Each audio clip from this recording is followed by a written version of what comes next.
How you doing? I'm doing good. How are you? I'm doing actually really well today. All right. It's good to hear. 3.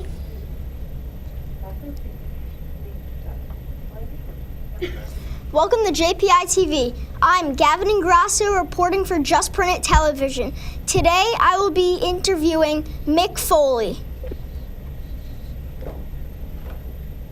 Is it my turn to say hello?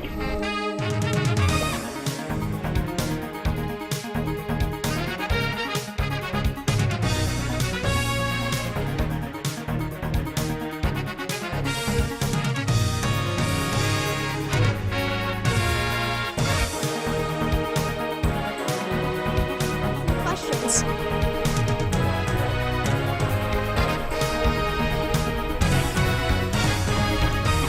Joining me in the JPI studio is the one, the only, Mick Foley. How you doing?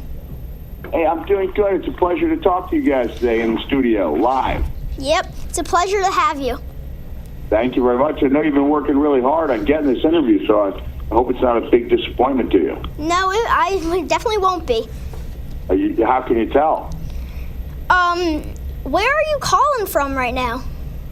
I'm from my home in Long Island. I've been here a couple days since returning home from Raw. Since Raw was, Raw took place a couple days ago, so I've been home for a couple of days and getting ready to leave again. Okay. Why is Christmas your favorite holiday? Well, I think it's many people's favorite holiday. I think I like the idea that people are just a little bit nicer to each other. They kind of forget about the little things. They go out of their way to do favors for each other, or hold the door for each other. Maybe they don't yell at each other when they're stuck in traffic. So it's definitely my favorite time of the year. Just everybody's nicer. Well, not everybody. Most people are nicer. Is it true that you have a whole room dedicated to Christmas in your house?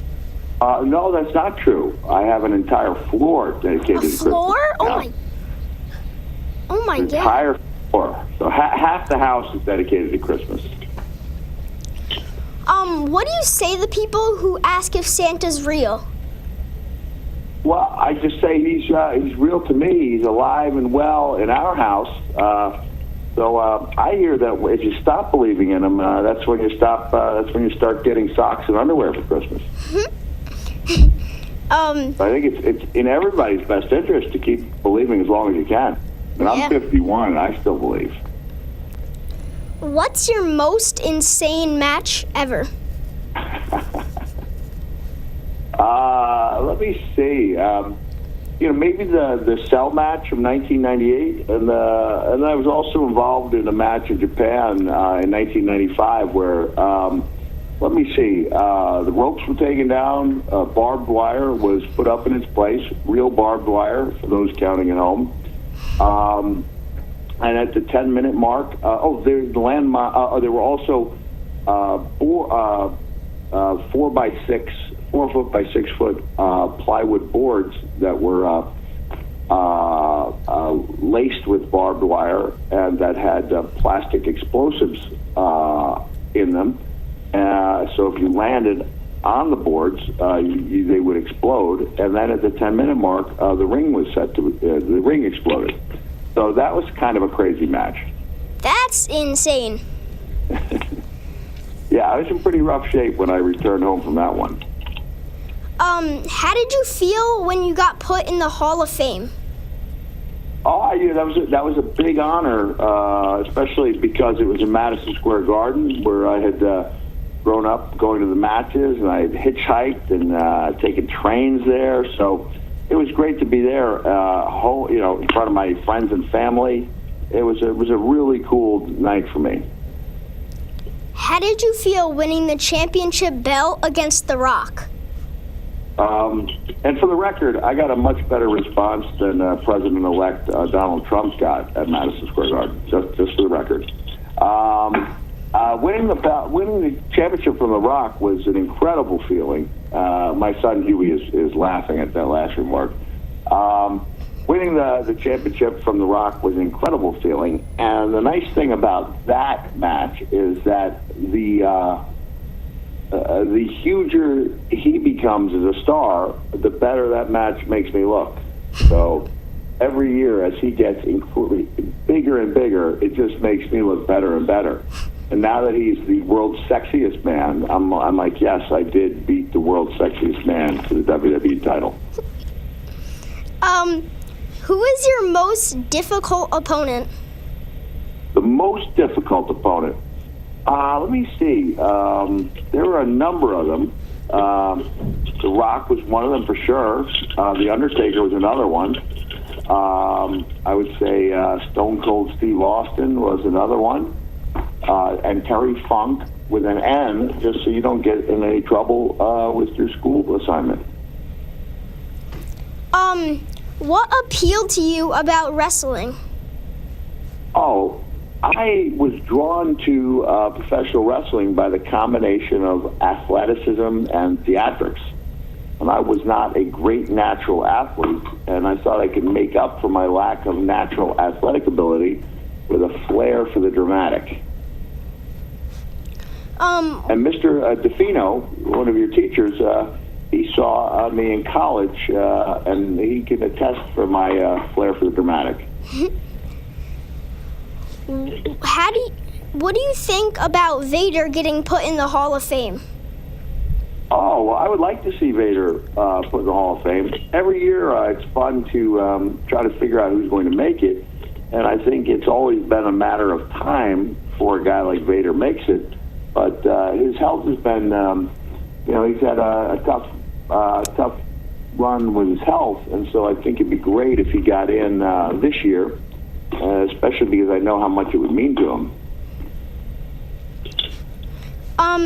Tell me about some of the organizations you support.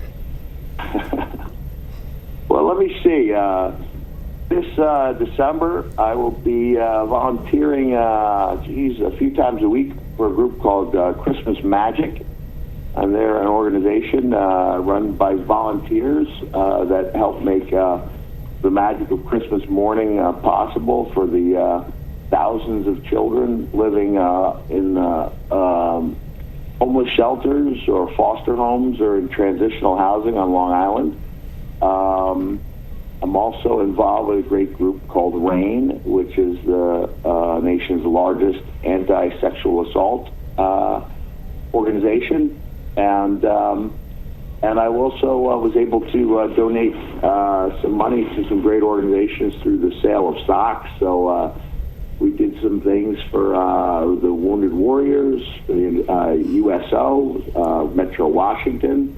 They were able to provide turkeys for the troops. We were able to help a wrestler named Sabu get his hip replacement.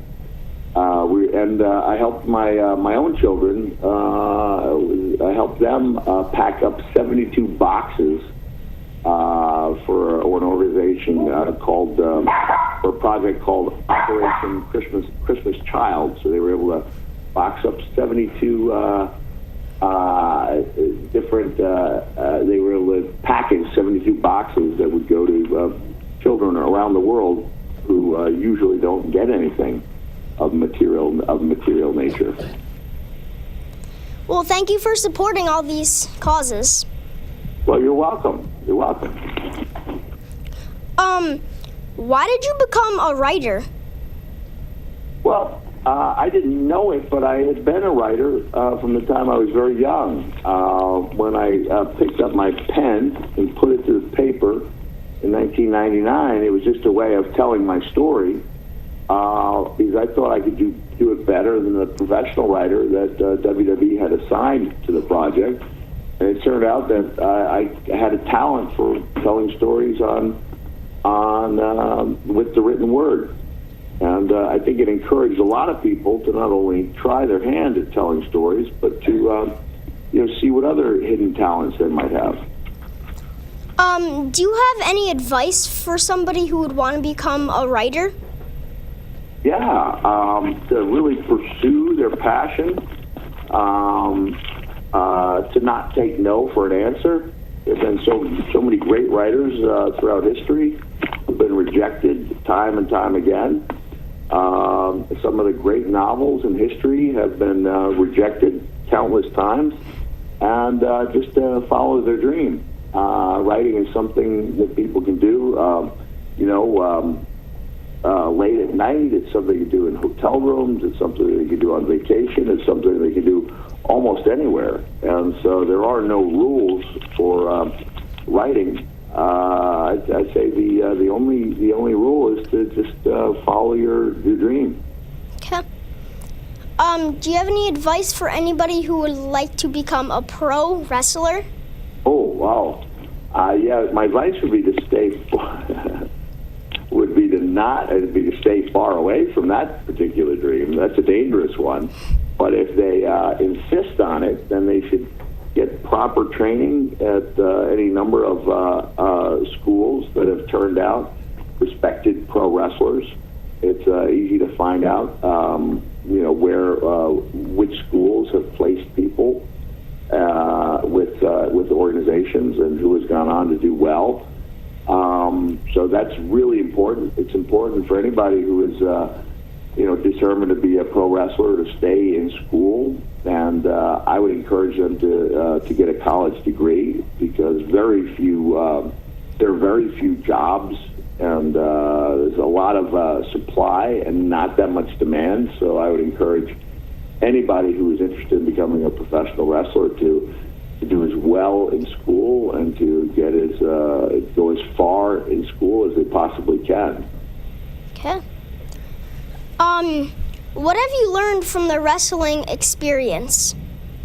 Oh, everything in life I have learned from wrestling.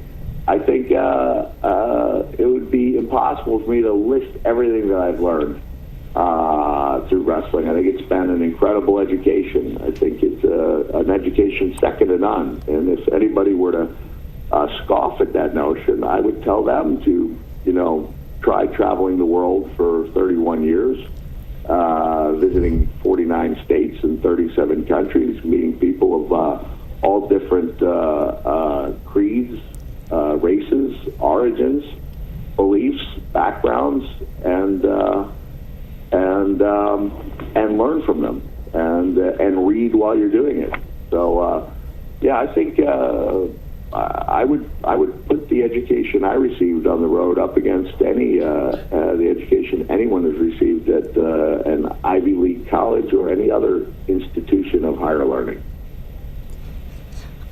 What does family mean to you? Well, family is without family, none of what I've learned and none of what I have done in wrestling is nearly as important. It is really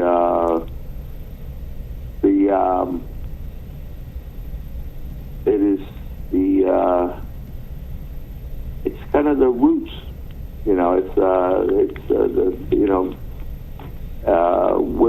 Without the family, none of the other stuff really matters nearly as much. Okay. What do you think when people say you're the nicest person they've ever met? I think they probably haven't met too many people. They just need to go out and meet some more people. There's got to be nicer people than me. I mean, if they go out and they if you want to meet nice people, go to work, go volunteer someplace, and you're guaranteed to meet nice people. If you want to work like a place that takes care of animals, you're going to meet amazing people. If you volunteer like at one of the Paul Newman associated camps, you're going to meet amazing people. That's what I would say. I've met much nicer people than me in my volunteer work. So I would say, thank you, but you need to get out and do some more things. Mick, it's been a pleasure. It's been a pleasure interviewing you. This has been amazing, and thank you for lending us your time. Well, thank you very much for talking to me. Yep. Have a nice day. You too. Okay, bye. This wraps up another edition of Just Print It Television. For more JPI TV, be sure to Google us, watch us, like us, and share us. This has been Gavin Ingrassia reporting. Have a great day.